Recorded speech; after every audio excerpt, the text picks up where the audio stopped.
AI assistants now handle somewhere between 30 to 50% of all product queries without a further click through to your or to any website. And overall, approximately 60% of Google searches today ends up as so-called zero clicks events. That's astonishing. So to a large extent in this context, we buyers, you and I, Chris, we humans, we tend to trust what we get served as recommendations in this way.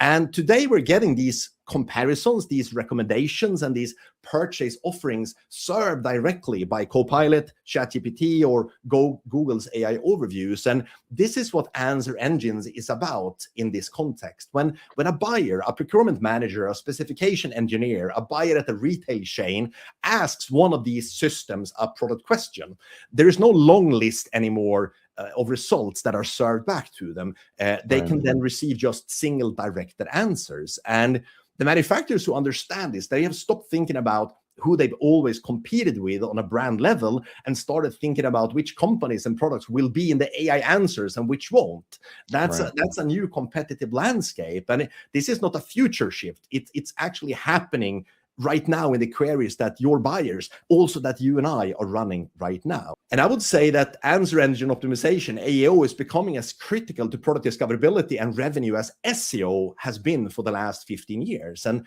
the difference now is in the speed this is happening.